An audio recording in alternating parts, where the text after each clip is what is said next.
14 pounds of electronics hung off the Delta operator's helmet. ANPVS. 3-1A binocular night vision, fused with thermal overlay.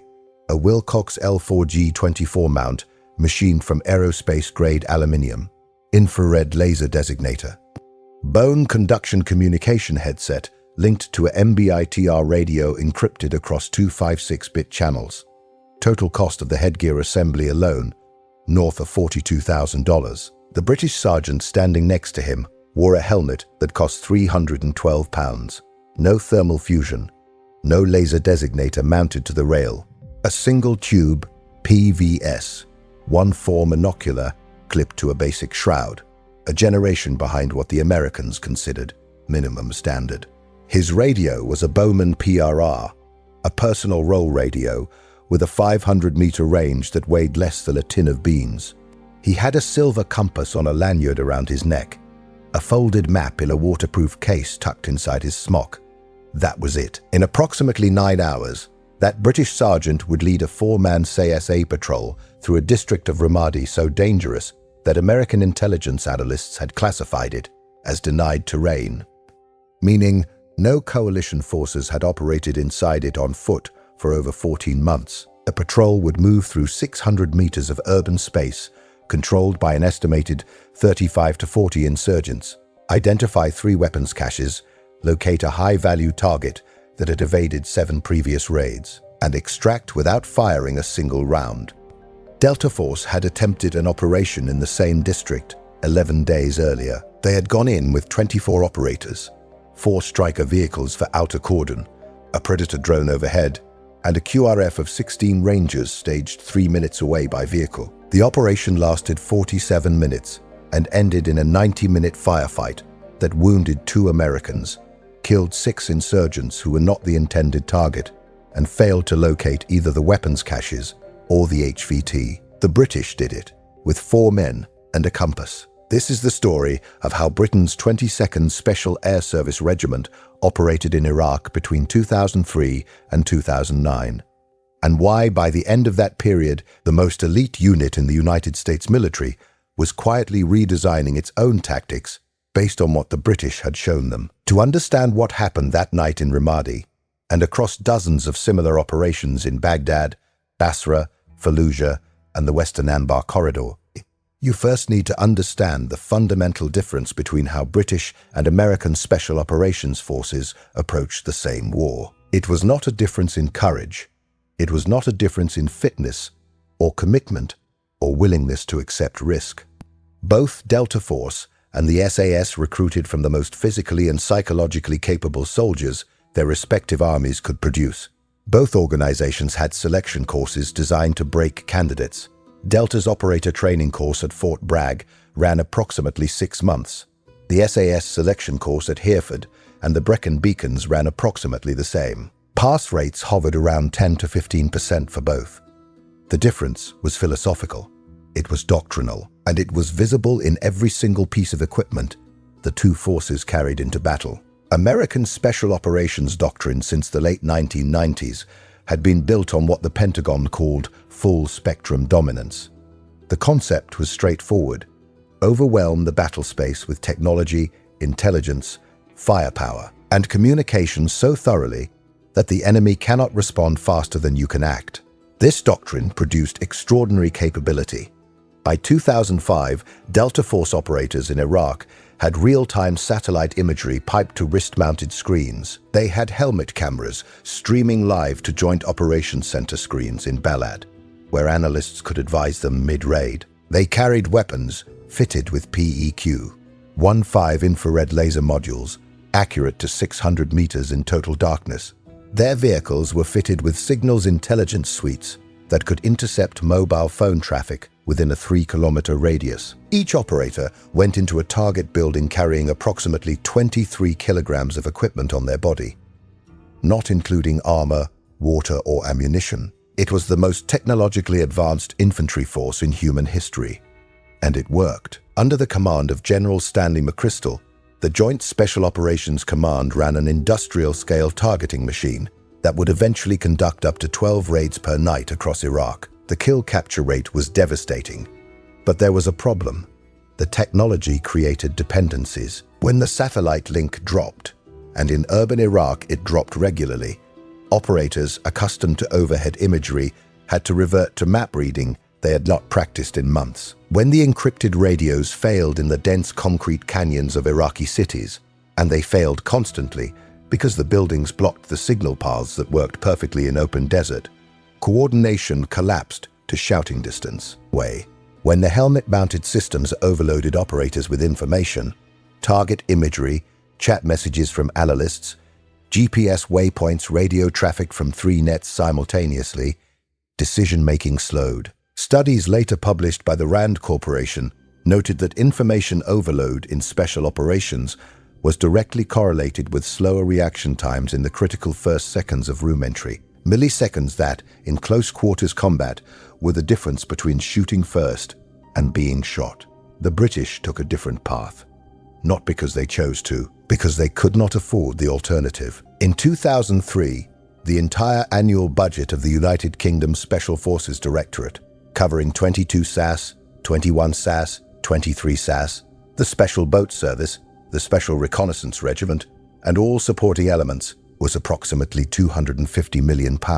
That figure is classified, but credible estimates from defense analysts at the Royal United Services Institute placed it in that range. For context, JSOC's budget in the same year exceeded $1.7 billion. The Americans were spending roughly 7 times more on special operations per operator than the British. The result was that SAS squadrons deploying to Iraq carried equipment that Delta operators found, frankly, astonishing, and not in a good way. A former Delta operator who served alongside the SAS in Baghdad in 2005, identified only by the pseudonym Dalton Fury in later accounts, though that itself was a pen name, described the first time he visited the SAS compound at their base in Baghdad. "I walked into their planning room, and there was a map pinned to the wall with colored string on it," he recalled in interviews published after his retirement. Colored string, like something out of a World War II movie. "We had a $40 million intelligence fusion cell next door, and these guys were running operations off a paper map and string." The SAS planning room at MSS Fernandez, their primary base in Baghdad, contained paper maps, printed satellite imagery pinned to corkboards, and a whiteboard. Their intelligence cell was 4 people. Delta's Intelligence Fusion Center at Balad employed over 300 analysts, linguists, and signals intelligence specialists operating across a facility the size of a commercial aircraft hangar. 4 people versus 300. And yet, by late 2005, something strange was happening in the operational statistics. The SAS, running far fewer operations per month than JSOC, typically 8 to 12 compared to JSOC 60 to 90, was achieving a higher rate of what the intelligence community called jackpots. A jackpot meant the intended high-value target was present when the assault force hit the building. The SAS jackpot rate hovered around 72% in the period between September 2005 and March 2006, according to figures later referenced in Mark Urban's authoritative account, Task Force Black. JSOC's jackpot rate during the same period was approximately 48%. The British were hitting fewer targets, but when they hit, the target was home nearly 3/4 of the time. The American intelligence machine was casting a vast net. The British were using a scalpel, and the scalpel was sharper because the people holding it were trained to do without the net entirely. SAS selection, the process that produced the men who walked through Ramadi like ghosts, has been documented in enough detail to understand why it created a fundamentally different kind of operator. The course begins with what the regiment calls the Hills phase. Candidates from any unit in the British Army report to the SAS training wing in Hereford and are immediately transported to the Brecon Beacons in South Wales. For the next 4 weeks, they will march, alone, with no one to talk to, no one to motivate them, no one to compete against. Just the candidate, a rucksack that increases in weight from 25 kilograms to 30 kilograms to 35 kilograms over the phase, a map, a compass, and a series of grid references that must be reached within time limits that are never disclosed. This is critical. The time limits are secret. Candidates do not know how fast they need to move. They cannot pace themselves. The only strategy is maximum effort, every single time, because falling behind might mean failing a checkpoint you did not know existed. Psychologically, this eliminates every form of self-regulation that normal human beings use to manage effort. There is no, "I'll push harder on the next leg." There is only this leg, and it might be the one that determines everything. The culmination of the hills phase is a march called endurance, sometimes called the long drag. Candidates carry a rucksack weighing approximately 25 kilograms, plus a rifle across 64 kilometers of the Brecon Beacons in under 20 hours. They do this alone. No support, no resupply, navigation by map, and compass only. The route crosses some of the most featureless, fog-bound terrain in the United Kingdom. The highest point, Pen y Fan at 886 meters, is crossed twice. Since 1960, at least 5 candidates have died during SAS selection, most on this phase from hypothermia, exhaustion, or falls in poor visibility. What the hills phase produces is not physical fitness. Physical fitness is a prerequisite. Candidates arrive already at a level of conditioning that would qualify them for any endurance event on Earth. What the hills phase produces is navigational self-reliance, the ability to move alone in terrible conditions with minimal equipment and reach a precise point on the Earth's surface using nothing but a map and a compass. By the time a candidate passes selection and enters the regiment, he has navigated thousands of kilometers on foot. He can look at a 150,000 map in the dark, in the rain, while exhausted, and plot a route accurate to within 50 meters. He can dead reckon through featureless terrain by counting his paces and reading the slope of the ground under his boots. This is the skill that Delta Force operators watched with something close to disbelief in the streets of Ramadi. The operation in question, which has never been given an official name in any published account, but which participants referred to informally by the codename assigned to the target district, took place in late 2006. By that point, Ramadi was one of the most dangerous cities on Earth. The capital of Anbar province, it was the stronghold of Al-Qaeda in Iraq. American forces had been fighting there since 2003, and the city had become a grinding urban battle that consumed battalions. The Second Battle of Ramadi, which would ultimately succeed in reclaiming the city, was being fought by the U.S. 1st Brigade Combat Team of the 1st Armored Division, approximately 5,000 soldiers supported by armor, artillery, and close air support. Inside that broader battle, Special Operations Forces were running targeted raids against AQI leadership. JSOC had a rotating task force presence in the city. The SAS was operating alongside them under the broader framework of Task Force Black, the British Special Operations Task Force in Iraq that answered to the Director of Special Forces in London. While coordinating daily with McChrystal's JSOC headquarters in Balad, the target was an AQI facilitator responsible for coordinating vehicle-borne improvised explosive device attacks, car bombs, across eastern Ramadi. Intelligence indicated he operated from a network of 3 safe houses in a residential district south of Route Michigan, the main east-west artery through the city. Previous attempts to capture him had failed because the district was honeycombed with early warning networks. Teenagers on rooftops with mobile phones, shopkeepers who closed their shutters when they saw armored vehicles approaching, a signal visible from blocks away, dogs that barked at the sound of diesel engines. The entire district functioned as a living alarm system, and every American operation that had entered it had been detected long before reaching the target. The SAS proposed something different. They would walk in. The plan, briefed to the Joint Operations Center by the SAS troop commander, a captain with 7 years in the regiment, was received with open skepticism by the American liaison officer present. 4 men, on foot, carrying personal weapons and radios only. No vehicles, no outer cordon, no drone overhead. The Predator allocation for that night was committed to a JSOC operation in Fallujah, and the British did not request a reassignment. They would infiltrate the district on foot, through a drainage channel that ran along the southern edge of the target area, move through the residential streets using the darkness and their knowledge of the ground to avoid detection, and conduct a close target reconnaissance of all 3 suspected safe houses. If they positively identified the target, they would call in a larger assault force staged at a nearby American combat outpost. If they did not find him, they would extract the same way they came in, The American liaison officer asked two questions. First, what was their plan if they were compromised inside the district, 600 meters from the nearest friendly force, with 4 men against 30-plus insurgents? Second, how were they planning to navigate the district at night without GPS? The SAS captains' answers were, respectively, "We'll handle it," and "We have maps." The patrol departed the combat outpost at 0130 hours.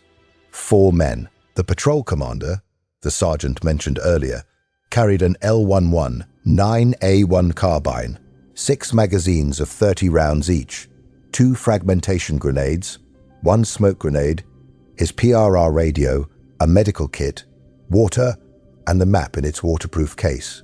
His rifle had an iron sight and a weapon-mounted torch. No infrared laser, total equipment weight, including body armor. Approximately 2 kilograms. His 3 teammates carried similar loads, with one man additionally carrying an L7A2 general-purpose machine gun, broken down into 2 components distributed between himself and another patrol member, providing heavier firepower if needed. One man carried a Nikon digital camera with a telephoto lens for photographing targets through windows. They entered the drainage channel at the southeastern corner of the district. The channel was a concrete-lined trench approximately 1.5 meters deep and 2 meters wide, carrying a trickle of sewage water that stank of chemicals and rot. They moved through it for approximately 230 meters in a low crouch, stepping carefully to avoid splashing. The night air temperature was around 11 degrees Celsius. There was no moon. Cloud cover sat at around 70%, which reduced the ambient light to a level where the single-tube PVS-14s the patrol wore produced a grainy, green-tinted image with a visible range of about 150 meters in the open, significantly less in the narrow streets between buildings. At the point where the drainage channel passed beneath a road bridge, the patrol climbed out through a gap in the retaining wall and entered the district. What happened over the next 4 hours was an exercise in a form of warfare that is almost impossible to replicate with technology. It is best described as tactical patience married to navigational precision in an environment where a single mistake, a kicked stone, a silhouette against a lighter background, a wrong turn into a dead-end alley would have resulted in a firefight that 4 men could not have survived long enough for reinforcements to reach them. The patrol moved in a modified file formation with approximately 5 meters between each man. The lead scout, the youngest member of the patrol, a trooper on his 2nd operational tour with the regiment, moved with a method of foot placement that SAS operators learned during their close target reconnaissance training in the jungles of Brunei and the urban facilities at Pontrylas in Herefordshire. Each step is placed toe first, rolling back to the heel, testing the ground for debris before committing weight. The speed of movement is agonizing, approximately 50 meters per minute in the open, less than 20 in confined spaces. At that rate, covering 600 meters of urban terrain would take a minimum of 30 minutes. The patrol took closer to 90. They stopped 17 times. Each stop lasted between 45 seconds and 6 minutes. At each stop, the patrol halted, crouched in available shadow or against walls, and listened. Not looked, listened. In urban environments at night, the human ear detects threats faster than the eye, even with night vision. Footsteps on gravel, a door opening, the metallic click of a weapon being readied, a mobile phone ringtone. The patrol commander later described one stop where they froze for nearly 4 minutes because he heard what he believed was breathing on the other side of a courtyard wall approximately 3 meters away. It turned out to be a goat, but for those 4 minutes, 4 men stood motionless in the street, fingers on triggers controlling their own breathing to near silence, waiting. The first safe house was reached at approximately 0235 hours. It was a 2-story concrete building with a walled courtyard and a metal gate. The patrol took a position in the shadow of a building across a narrow lane. The gap was approximately 4.5 meters and observed for 18 minutes. During that time, they identified 2 males sleeping on the roof, one of whom had an AK pattern rifle lying beside him. They photographed both individuals through the telephoto lens. Neither matched the target's physical description, which had been provided by a human intelligence source, and included a distinctive scar across the left side of the jaw. They moved on. Second safe house was 140 meters northwest, accessed through an alley so narrow that the patrol had to turn sideways to pass through it with their equipment. Here, the patrol commander made a decision that would later be discussed extensively in the Joint Operations Debrief. Rather than observing from outside, he decided to enter the courtyard of the target building through a gap in the wall where a section of concrete blocks had collapsed. This was an extraordinary risk. If the building was occupied and someone looked out of a window, the patrol would be trapped in an enclosed space with a single exit point. But the commander assessed that external observation was impossible because the building's windows faced inward to the courtyard, not outward to the street. The only way to see inside was to get inside the perimeter. 2 men entered the courtyard, while 2 remained in the alley providing cover. The courtyard was approximately 8 meters by 6 meters, cluttered with old engine parts, plastic sheeting, and a rusted vehicle chassis. They moved to a position beneath a ground floor window. The trooper with the camera raised his lens to the window opening. There was no glass, only a sheet of fabric hanging as a curtain, and photographed the interior. 2 men were asleep on mattresses on the floor. Between them, against the wall, were stacked 6 artillery shells with wiring protruding from their bases, partially assembled IEDs. One of the sleeping men had a scar on his jaw. They had found him. The patrol commander keyed his PRR radio and transmitted a prearranged brevity code, a single word, to the relay station at the combat outpost. The message was received at 0311 hours. It triggered the launch of the assault force, a combined SAS and American element of 18 operators in 4 vehicles, which would arrive at the district's perimeter in approximately 14 minutes. The patrol now faced the most dangerous phase of the operation, remaining in position, undetected, within meters of a high-value target, surrounded by armed fighters for the time it took the assault force to arrive and breach the building, 14 minutes. In those conditions, with the heartbeat audible in their own ears, 14 minutes is a geological epoch. They pulled back from the courtyard to the alley and established a position that gave them a line of sight to the building entrance. 4 men in a space less than 2 meters wide, breathing through their noses, weapons up, safeties off. Nobody spoke. Communication was by touch signals. A squeeze on the shoulder meaning hold, a tap meaning move. The patrol commander kept his eyes on the building entrance. The rear man watched their 6, staring down the black throat of the alley they had come through. At approximately 0320 hours, 9 minutes into the wait, a door opened somewhere nearby. Footsteps on concrete, a man's voice muttering. Then the sound of urination against a wall. Less than 10 meters away, around a corner they could not see past, an insurgent had stepped outside to relieve himself in the middle of the night. The footsteps came closer, then stopped. For approximately 45 seconds, though every man in the patrol would later say it felt like 5 minutes, there was silence. Then the footsteps retreated. A door closed. The patrol did not move, not a finger, not a millimeter. The assault force arrived at the district's outer edge at 0325 hours. The vehicles halted 200 meters from the target building. The assault element dismounted and approached on foot, guided to the target by GPS coordinates that the SAS patrol commander had fixed using his map. A known reference point, the road bridge over the drainage channel, whose grid reference he had memorized, and dead reckoning from that point to the building. No GPS device, no electronic beacon, a map, a memorized reference, and the ability to estimate distance walked by counting paces and accounting for the turns made through the narrow streets. The coordinates he transmitted were accurate to within 8 meters of the building's actual position. The assault lasted less than 3 minutes. The entry team breached the courtyard gate with a hydraulic ram, entered the building through the ground floor doorway, and cleared both floors. The target was captured alive in the ground floor room, exactly where the patrol had photographed him. 2 other fighters were detained. The 6 partially assembled IEDs were seized, along with 2 AK-47 rifles, 1 PKM machine gun, approximately 400 rounds of mixed ammunition, and 3 mobile phones that would later yield intelligence leading to 11 subsequent operations. No shots were fired, no coalition casualties, no civilian casualties. No collateral damage. the entire district barely stirred. Residents interviewed by American civil affairs teams the following day reported hearing some noise around 0330, but assumed it was a routine Iraqi police patrol.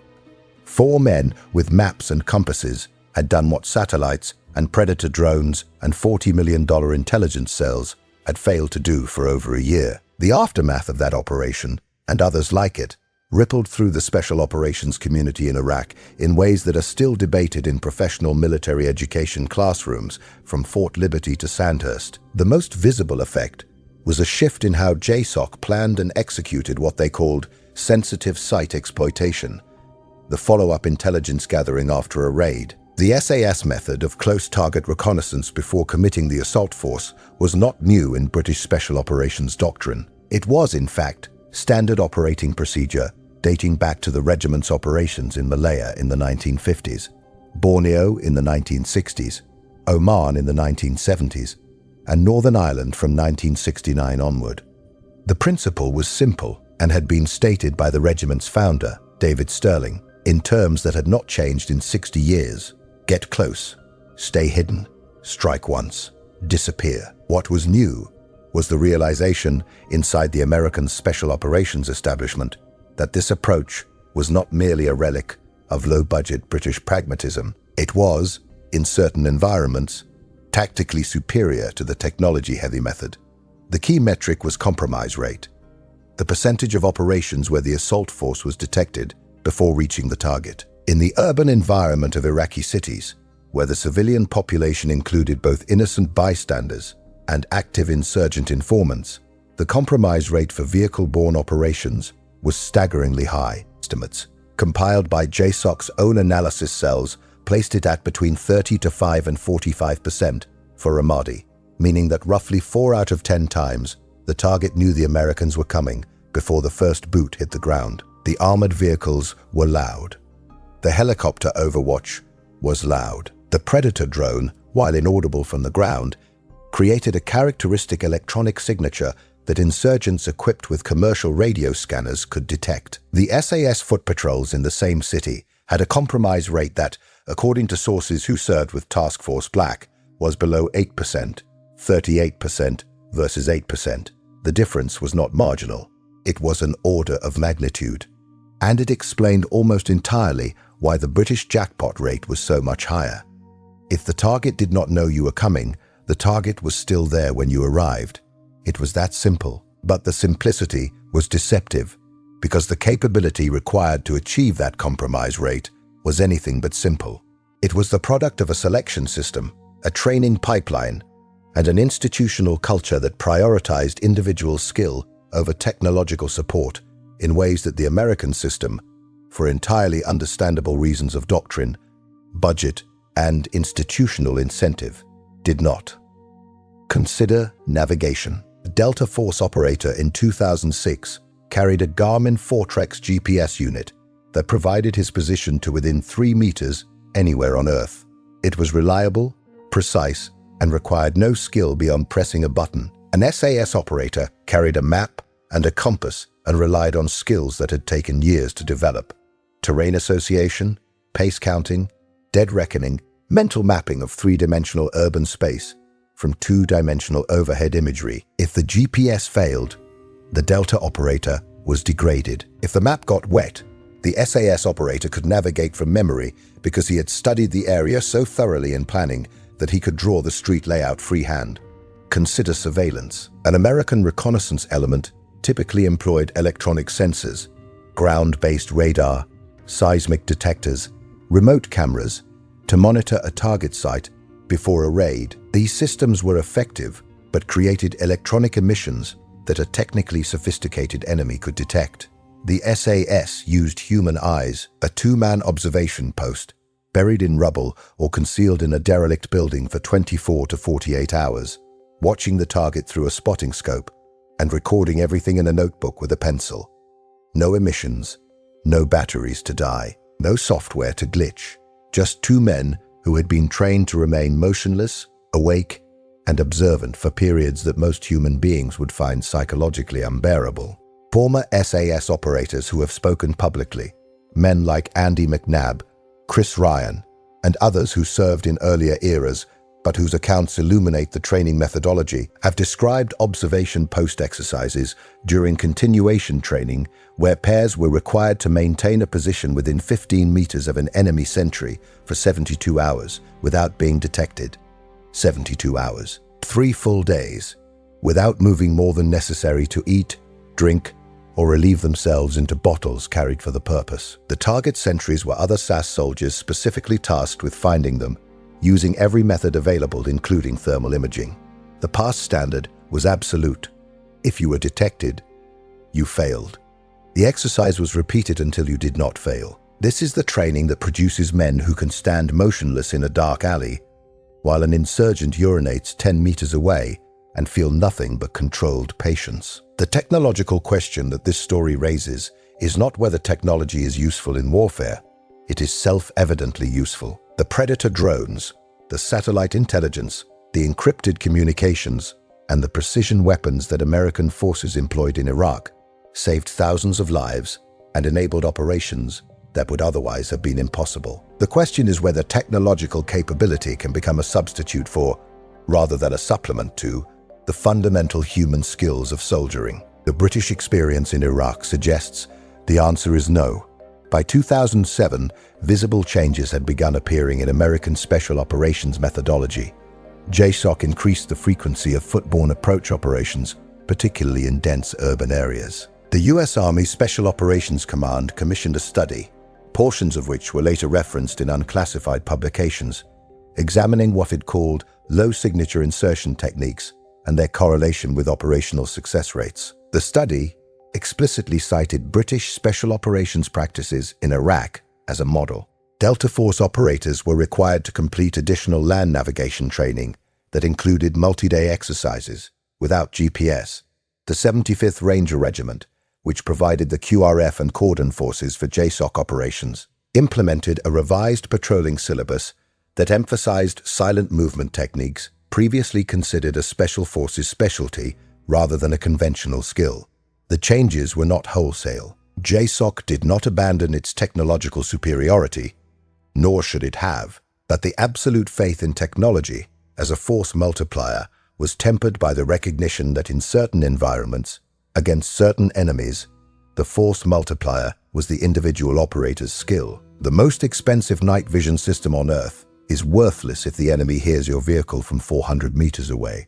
The most precise GPS is irrelevant if the target has fled because a teenager on a rooftop saw the drones circling overhead. What the SAS demonstrated in Iraq was a principle that the regiment had understood since its founding in the North African desert in 1941, that the most dangerous weapon in any theater of war is a small number of supremely skilled individuals operating with minimal support, maximum self-reliance, and the patience to wait for exactly the right moment. David Sterling called it the philosophy of the grueling approach. It meant accepting personal hardship, physical discomfort, extreme risk, and operational austerity in exchange for the one advantage that no amount of money could buy: surprise. The insurgents in Ramadi had adapted to counter every piece of technology the most powerful military in history could deploy against them. They had adapted to drones. They had adapted to armored vehicles. They had adapted to night raids conducted with overwhelming force. They had not adapted to 4 men walking silently through a drainage ditch with a compass and a paper map. Because you cannot adapt to something you do not know is there. The equipment that came back from that operation tells its own story. The patrol commander's map, still in its waterproof case, was annotated with 13 hand-drawn marks, each one a position fix he had taken during the patrol, by identifying features on the ground and matching them to the map in near total darkness. The pencil marks were precise. The routes between them were straight. The final mark at the target building was within 8 meters of the GPS coordinate, later confirmed by the assault force's electronic systems. 312 pounds worth of helmet, a compass that cost 28 pounds, a map printed for less than £1, and a skill set that took 5 years of the most demanding military training on Earth to develop. The Americans spent $42,000 on a headset. The British spent 5 years building the man beneath it. Somewhere in the operational files of Fort Liberty, the installation formerly known as Fort Bragg, home of Delta Force, There exists an after-action report from that period that contains a single sentence attributed to a senior Delta NCO who observed the SAS patrol return to the combat outpost that morning. The sentence has been quoted in multiple accounts by authors with access to the special operations community, though its precise wording varies. The version most commonly cited is this: "Those guys walked in like ghosts and came back with everything we'd been looking for. And they did it with gear my guys would have thrown in the trash." It was not an insult. It was not delivered with resentment. By every account, the relationship between the SAS and Delta Force in Iraq was one of deep mutual respect, professional admiration, and genuine brotherhood forged in the shared experience of nightly operations against a lethal enemy. Delta operators respected the SAS. SAS operators respected Delta. The two units exchanged personnel, shared intelligence, conducted joint operations, and bled together. But respect does not prevent honesty. And the honest assessment from within the American Special Operations community was that the British had demonstrated something profound, that in the most dangerous city, in the most dangerous country on earth, 4 men with basic equipment and extraordinary skill could achieve what 24 men with the best technology ever fielded could not. The implications extended far beyond a single operation in Ramadi. They cut to the heart of a question that every military force must eventually confront. What do you invest in? Equipment or people? Systems or skills? Technology or training? The British answer, forced upon them by budget constraints that made the American approach impossible, turned out to be an answer that money could not buy. They invested in the operator. They built men who could navigate without satellites, observe without sensors, move without vehicles, and think without analysts feeding them information through an earpiece. They built men who carried less, knew more, and needed nothing but darkness and patience to become invisible. The American answer was not wrong. It was incomplete, and the SAS, in the alleys and drainage ditches and rooftops of Iraq, provided the missing piece. The war in Iraq produced many lessons. Most of them were painful. Many of them were learned too late. But this one, the lesson of the 4 men and the map and the compass and the ghost walk through Ramadi, endures in the doctrine of every special operations force that has studied it. It is taught at Hereford. It is taught at Fort Liberty. It is taught at the French 1RPIMA's facility in Pau and at the Australian SASR's base at Campbell Barracks in Perth. The lesson is this: you can spend $42,000 on a helmet. You can fly a $60 million drone in circles overhead. You can encrypt your communications across channels that the finest mathematicians alive cannot crack. You can carry 23 kilograms of electronics and sensors and designators and fusion systems into a target building. Or you can train a man until he does not need any of it, and then hand him a map.